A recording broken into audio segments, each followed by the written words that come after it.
농부가 씨를 뿌리잖아요. 저희는 뭐 사실은 씨를 뿌렸던 분들이 많이 이렇게 지금은 없는 때이지만 농부가 씨를 뿌리면서 무엇을 생각하겠어요?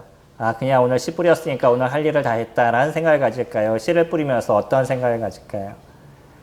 아마 농부는 씨를 뿌리면서 이제 싹이 나고 열매가 맺혀질 그때를 기억하게 될 거예요. 제일 먼저는 싹이 제대로 날까? 이 씨앗이 발화를 제대로 할까라는 이제 고민을 하게 되죠. 그리고 그 싹이 나고 줄기가 올라오는 모습을 보면서는 아, 이것이 잘 자라서 이제 열매를 맺었으면 하는 바라는 그런 마음이 있을 겁니다. 농부가 씨를 뿌리는 이유는 그런 것이에요. 그냥 씨를 뿌리는 게 하나의 일이니까 했어, 뭐 이제 다 됐어 라고 생각하는 게 아니라 씨를 뿌리고 나면 이 뿌린 씨를 통해서 어떤 열매를 맺을까라는 기대감을 갖게 되는 거죠. 주님은 저희들에게 어떠한 마음이셨을까요? 주님께서 씨를 뿌리시고 또 기다리시게 됐을 때 그때 주님의 마음은 어떠셨을까요?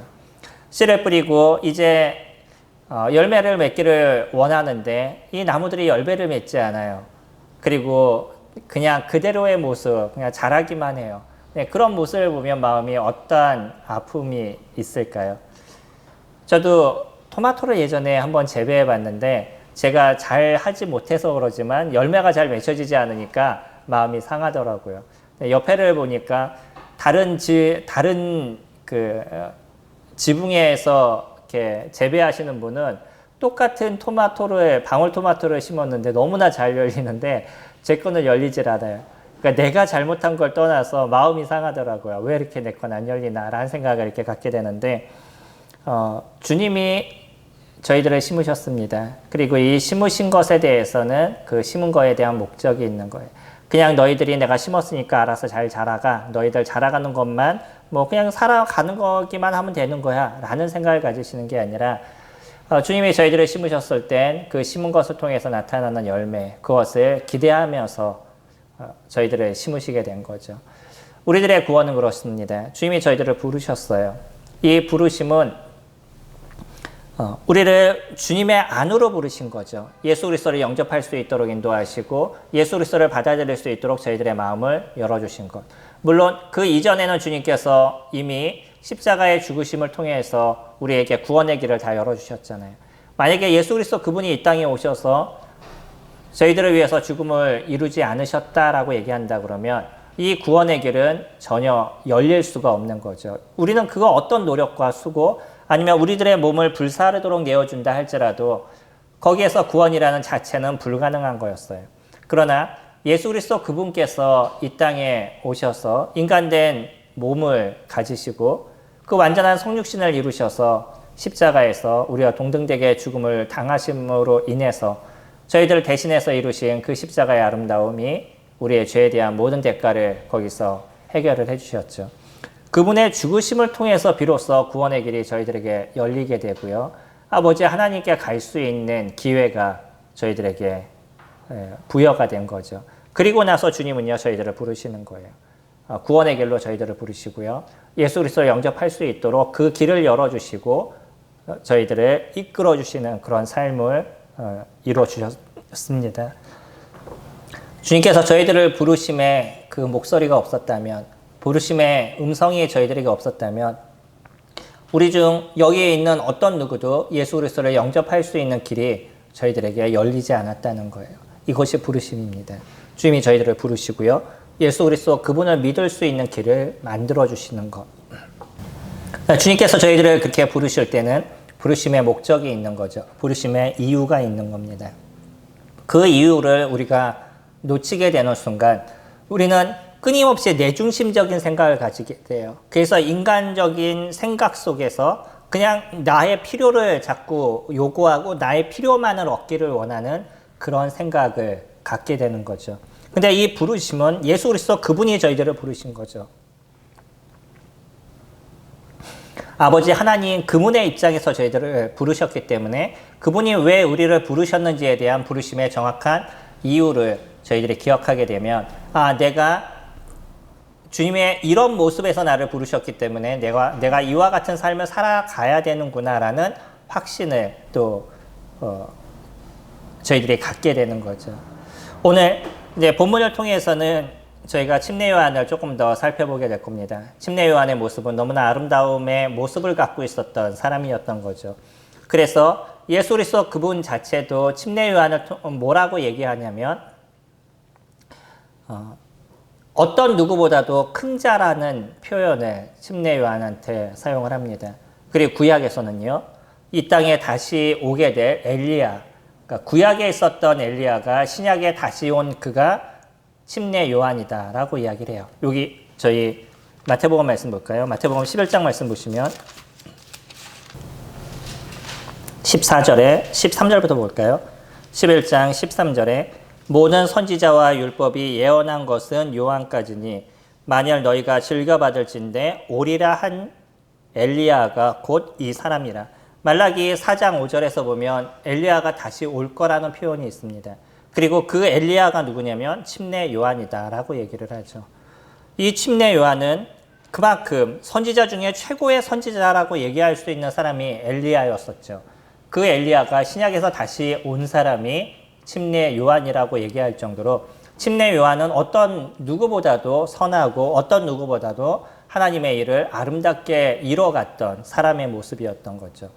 그때 당시 여러 가지 파가 있었다라고 말씀드렸어요. 바리새파가 있었고 사두개파가 있었고요.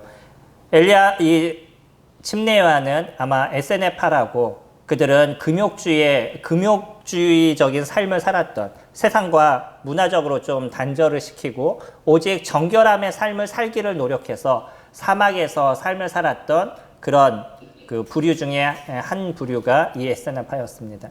그 정도로 침례 요한도요, 하나님 앞에 정결하고 깨끗함의 삶을 살려고 노력했던 사람이고 또 그와 같은 일들을 이뤄갔죠.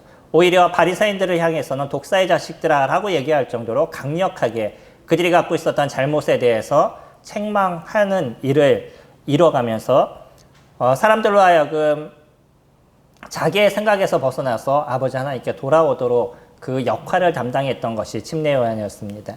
그래서 이 침례 요한이 했던 한 가지의 아름다움의 예식이 침례를 주는 거였죠. 사람들을 물로 씻어서 깨끗하게 하는. 물로 씻는다는 그 행위 자체가 사람을 깨끗하게 만드는 것은 아니었지만 그런 행위를 통해서 내가 이제 죄악 가운데서부터 벗어나서 온전하신 아버지 하나님께 내가 다시 돌아가겠습니다.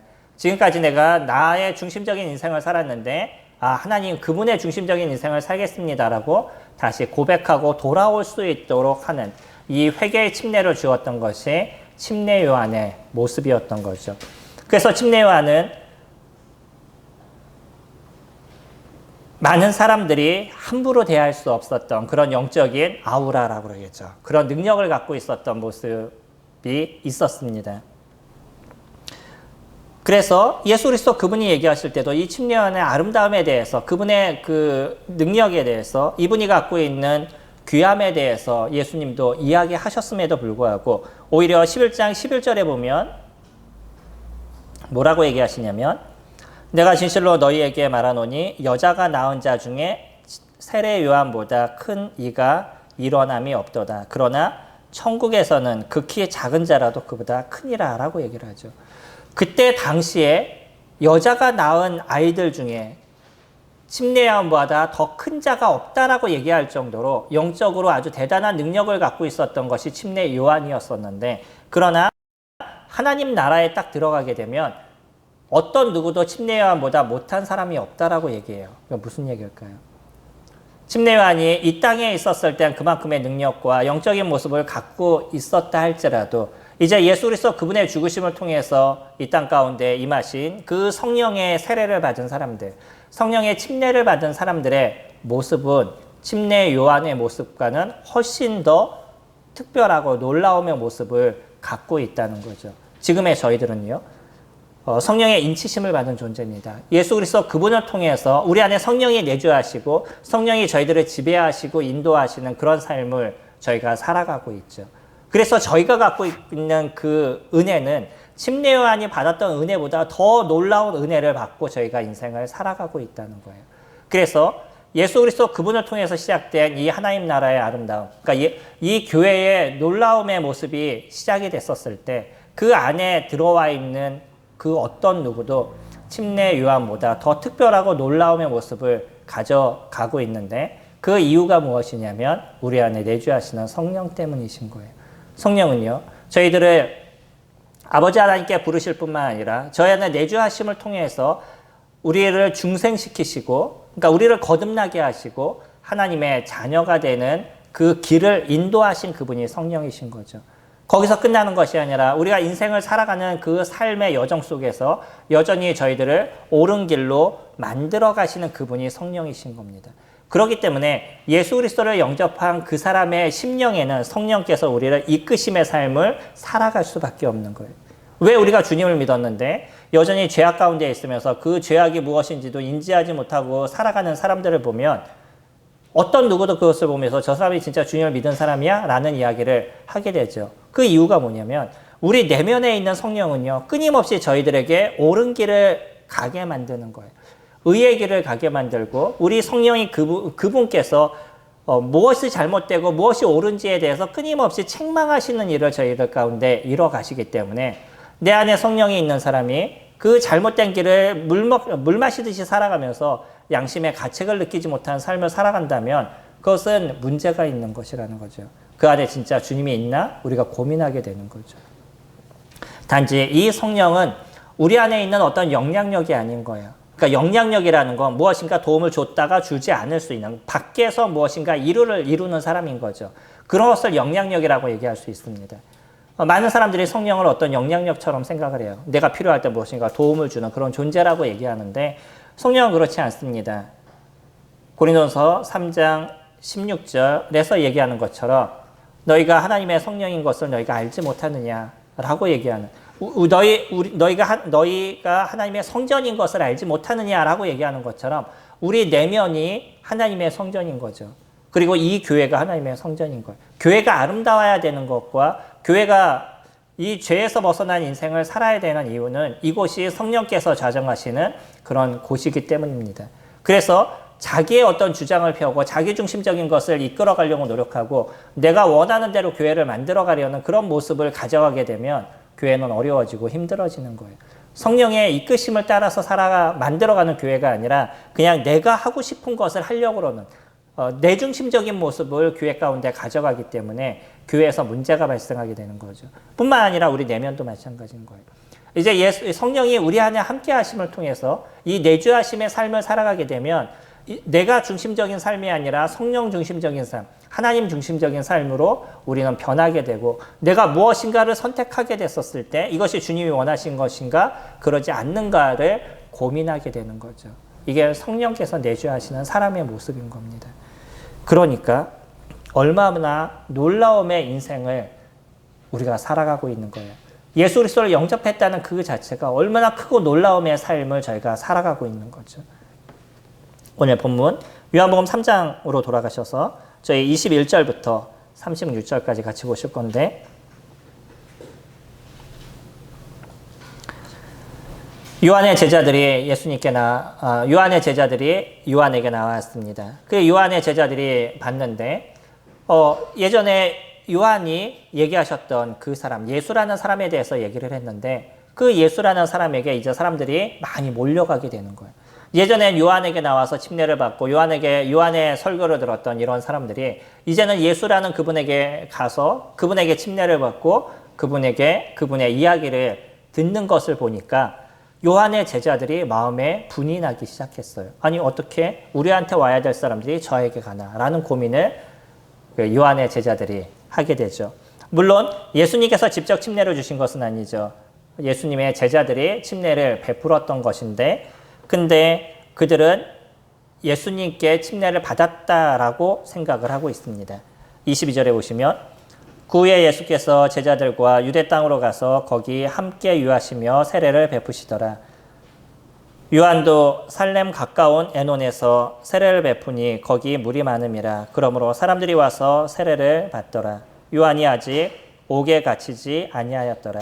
이에 요한의 제자 중에서 한 유대인과 더불어 정결 예식에 대하여 변론이 되었더니 그들이 요한에게 가서 이르되 라삐여 선생님과 함께 요단강 저편에 있던 이 곧 선생님이 증언하시던 이가 세례를 베푸며 사람이 다 그에게로 가나이다. 이 요한의 제자는요, 여전히 그는 회개의 침례를 받았습니다. 그리고 요한을 따라다니는 그런 삶을 그가 살았어요. 요한을 통해서 메시지를 듣고 어떠한 인생을 살아야 되는지에 대해서 고민하고 하나님 안에 살아가는 삶이 무엇인지에 대한 이야기를 계속적으로 들었던 그런 삶입니다. 그러나 여전히 그에게 있어서 진정한 성령이 내주하지 아니하시고 여전히 그 성령 하나님께서 그 심령을 이끌어 가시는 삶이 되지 않다 보니까 이 요한의 제자는 아직도 무엇이 중심이었냐면 자기가 중심이었던 거예요.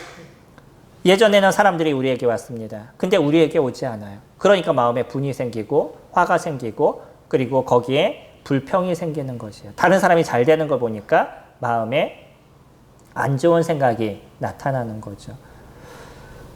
주님을 정확하게 알지 못하니까 성령 하나님이 그 안에서 정확하게 함께하지 못하니까 그러니까 질투가 자꾸 생기는 거예요. 그리고 자기 생각이 더 중심인 거죠. 진짜 중요한 일들, 왜 예수 그리스도 이분이 이 땅에 오셨고 아니면 침례 요한이 왜 그와 같은 일을 하고 있는지 왜 그는 예수 그리스도를 선포하는 일들을 이뤄가고 있는지에 대한 그 중심적인 것에 대해서 이 제자는 놓치고 있었던 거예요. 그러면서 내 주변, 내가 하고 있는 일 이것이 더 중요하다라고 생각했던 거죠. 나는 하나님을 잘 섬기고 있고 나는 지금 침례 요한을 통해서 이와 같은 일을 이뤄가고 있기 때문에 사람들은 우리를 귀하게 여겨야 되고 우리에게 와서 침례를 받아야 되고 우리에 대한 이야기를 들어야 된다라고 이 침례 요한의 제자는 생각하고 있었다는 거예요. 이것이 아무리 우리 심령을 깨끗하게 하려고 노력해도 여전히 변하지 않는 그 하나입니다. 성령이 내주하신다는 건요. 성령 하나님께서 우리들의 중심에 계신다는 건 우리가 성령의 중심적인 인생을 살아간다는 거예요. 근데 내가 아무리 깨끗하게 살아가려고 노력하고 열심히 섬기려고 노력을 해도 우리 내면에서의 변화가 일어나지 않으면 끊임없이 내중심적인 것을 생각하는 인생이 되어져 가는 거죠. 이건 놀라운 차이를 갖고 있습니다. 왜 이 기독교가 그렇게 많은 이 대한민국에서 이 대한민국이 변하지 않고 이 대한민국이 뭔가 새로워지는 모습을 계속 만들어가지 못하는 이유는 무엇이냐면 아무리 교회가 많고요. 아무리 사람들이 예수를 믿는다라고 얘기를 해도 그 안에 진정한 성령의 인치심, 중생의 확실함에 변화가 일어나지 않으면 사람들은 다 자기중심적인 삶을 살아가기 때문인 거예요. 씨앗은요. 그 씨앗이 떨어지게 됐었을 때 열매를 맺습니다. 성령의 씨앗을 주님께서 심으시고요.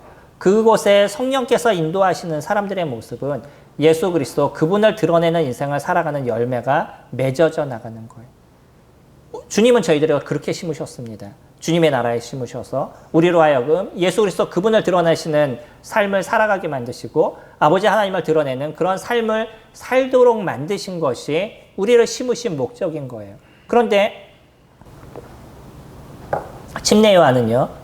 그냥 깨끗하게 살고 의의 삶을 살고자 하는 중심까지는 좋았지만 확실한 중생의 모습이 이루어지지 않다 보니까 여전히 자기가 중심인 그런 모습이 되어져 가고 있는 거죠. 침례 요한은 이렇게 얘기합니다. 27절에 요한이 대답하여 이르되 만일 하늘에서 주신 바 아니면 사람이 아무것도 받을 수 없느니라. 내가 말한 바 나는 그리스도가 아니요 그의 앞에 보내심을 받은 자라고 한 것을 증언한 자는 너희니라. 신부를 취하는 자는 신랑이나 서서 신랑의 음성을 듣는 친구가 크게 기뻐하나니 나는 이러한 기쁨으로 충만하였노라. 그는 흥하여야 하겠고 나는 쇠하여야 하리라 하니라. 침례 요한과 제자의 차이가 무엇인지 정확하게 보이시죠? 이 침례 요한은요. 그를 보내신 하나님의 목적을 정확하게 알고 있었던 사람이었어요. 그는 자기가 중심이 아니었습니다. 누가 중심이었냐면 하나님이 중심이었던 거죠. 그래서 침례 요한은요. 자기가 왜 지금과 같은 삶을 살아가는지 왜 그와 같은 정결한 삶을 살아가는지가 자기가 중심이 아니었다는 거예요. 하나님이 중심이었던 거죠. 그러니까 그가 이 땅에 온 목적, 앞으로 오게 될 메시아의 길을 준비하는 그의 길을 평탄하게 하는 일을 하는 것이 자기가 해야 될 일인 거지 그 메시아를 대체하는 일을 자기가 하는 것이 아니라는 거예요. 아무리 이스라엘의 많은 사람들이 이제 그 침례 요한의 그 영성으로 통해서 많은 사람들이 침례요한을 존경하고 많은 사람들이 침례요한을 따르는 그런 모습을 가져가고 있다 할지라도 침례요한은요, 그냥 당연한 그에게 보내심을 받은 자에 불과하다는 거죠. 그래서 그는 그의 일을 하는 것이 그에게 주어진 목적에 대한 부분이다라고 얘기합니다. 그러면서 뭐라고 표현해요? 예수 그리스도 그분은 흥해야 되고 나는 쇠하여야 하겠다. 예수 그리스도 그 중심적인 모습을 갖고 있었던 게 침례요한의 모습이었던 거죠. 물론 아직 침례요한도 성령의 완전한 내주하심이 있지 않았습니다. 그러나 분명한 변화가 있는 거죠. 침례요한은 무슨 변화예요?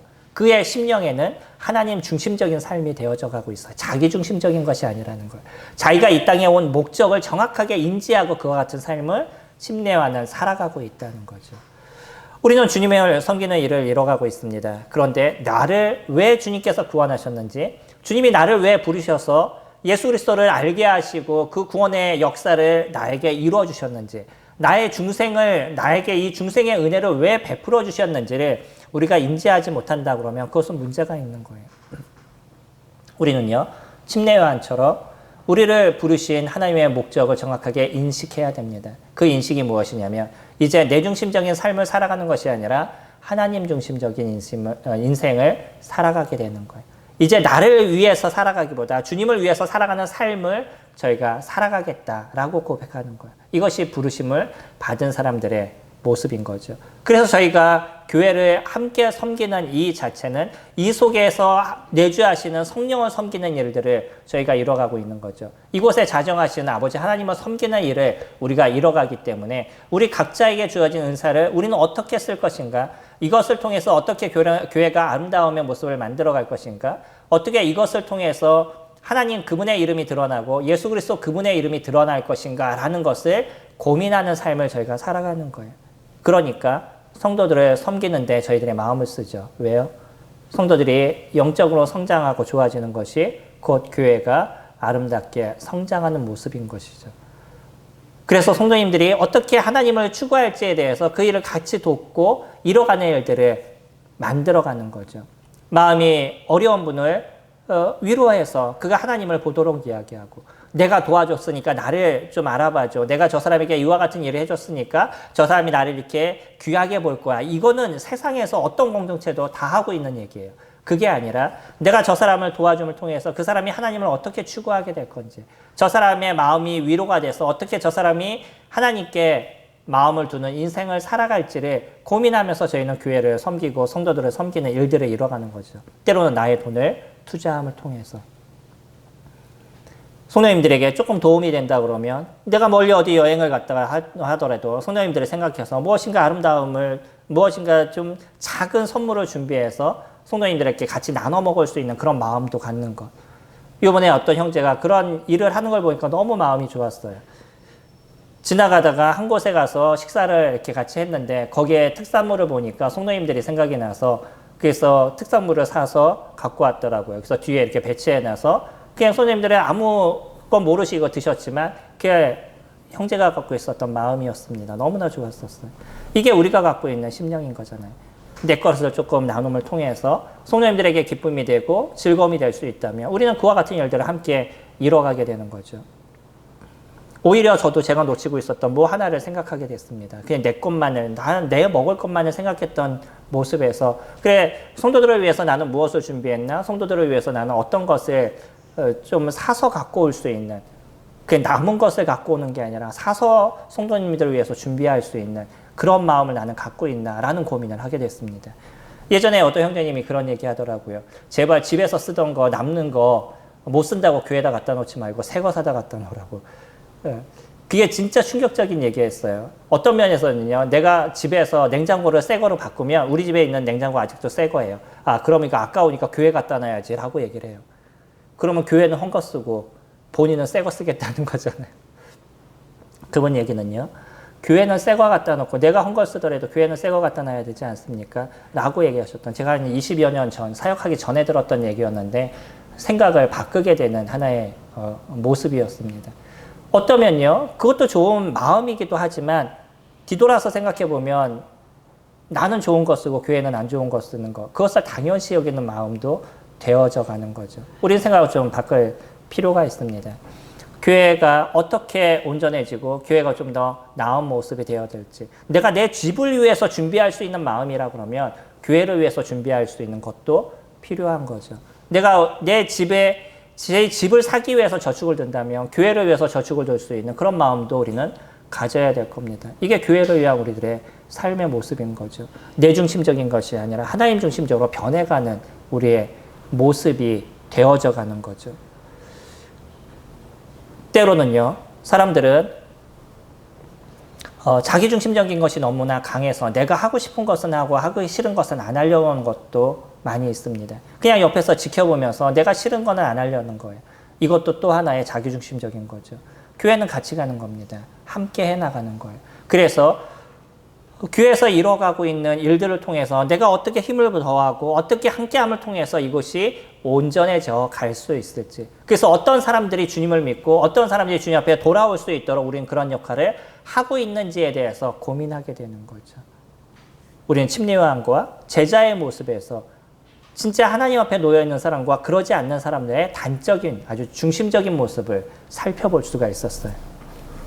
31절에 위로부터 오시는 이는 만물 위에 계시고 땅에서 난 이는 땅에 속하여 땅에 속한 것을 말하느니라. 하늘로부터 오시는 이는 만물 위에 계시느니라.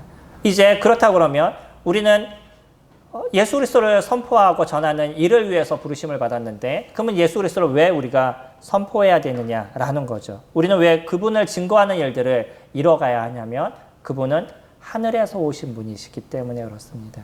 땅에 있는 사람은요, 땅의 것을 얘기를 해요.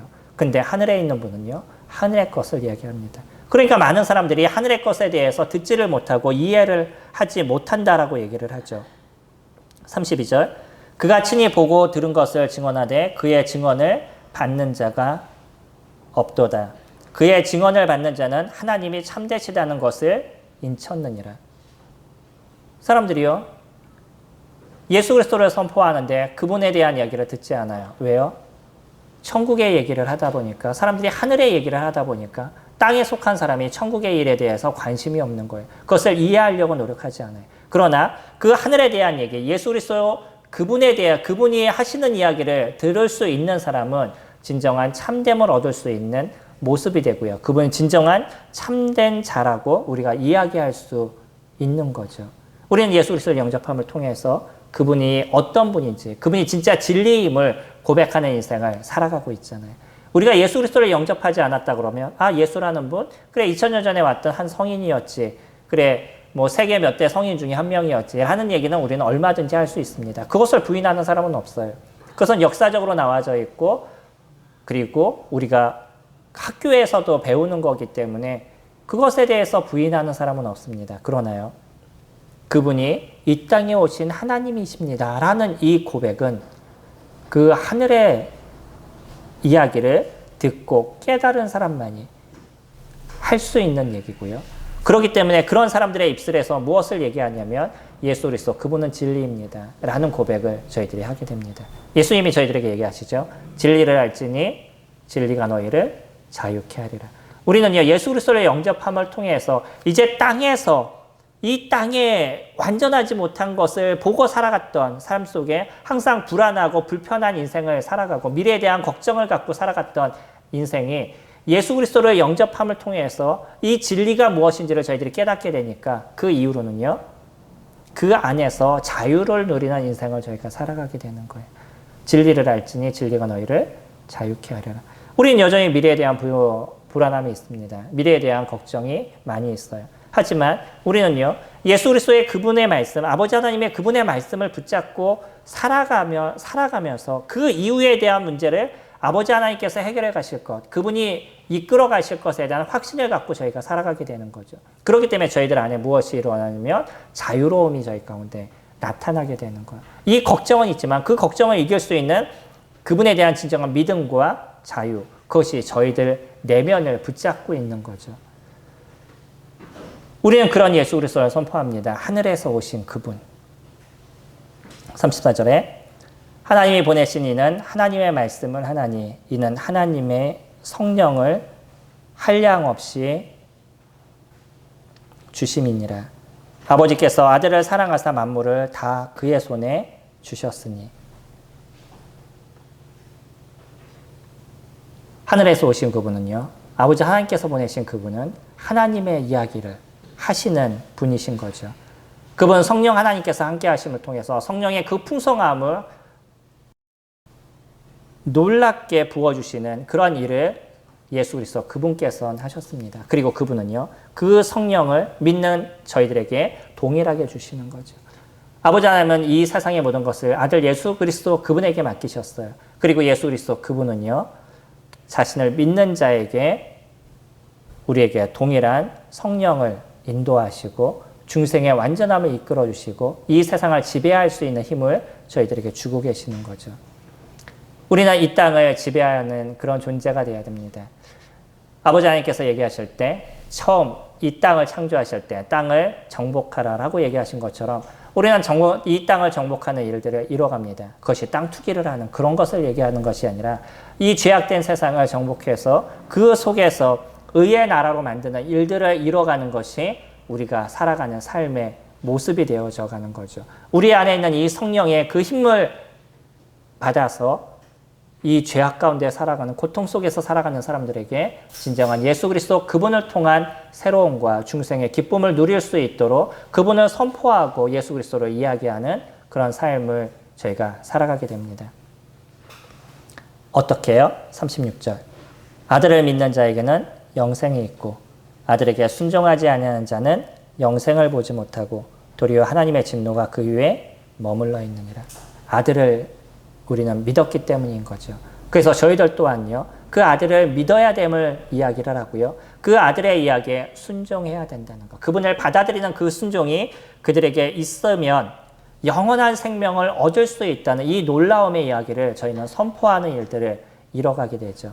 그러나 당신이 만약에 예수 그리스도를 영접하지 못한다면 당신은 지금 진노 위에 가운데 머물러 있다는 하나님의 그 심판 가운데 머물러 있다는 것에 대해서 저희는 그것을 선포하는 일들을 이뤄갑니다. 먼저는 우리 자신을 보죠. 내가 이 예수 그리스도를 믿는 믿음 안에서 내가 살아가고 있는지, 그래서 그 하나님의 진노에서 벗어난 인생을 내가 살아가는지, 난 예수 그리스도 그분 안에서 자유를 누리는 예수 그리스도 그분을 통해서 이 중생의 완전함의 삶을 살아가는 그런 인생을 살아가고 있는지 우리 내면을 우리가 살펴보고요.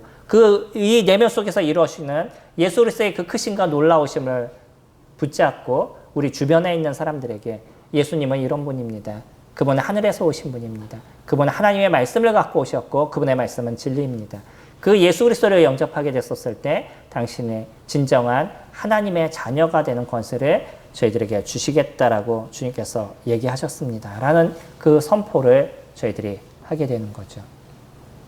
저희들은요, 하나님의 부르심을 받는 인생을 살아갑니다. 그러면 이 부르심의 이유가 무엇인지에 대해서 저희는 기억해야 돼요. 그냥 우리를 불러서 교회 안에서 복을 주고 그냥 이 땅에서 잘 살아가는 것, 그것이 전부가 아니라 주님이 저희들을 부르신 이유는요, 내가 받은 은혜를 함께 선포하는 일들을 이뤄가라고 저희들을 부르신 거죠. 그리고 우리는 그 은혜를 어떻게 받았냐면 예수 그리스도 그분을 영접함을 통해서 받게 됐고요.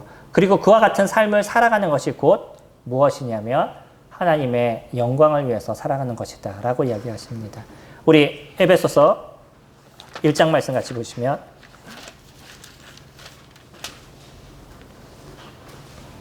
에베소서 1장 5절 말씀 보시면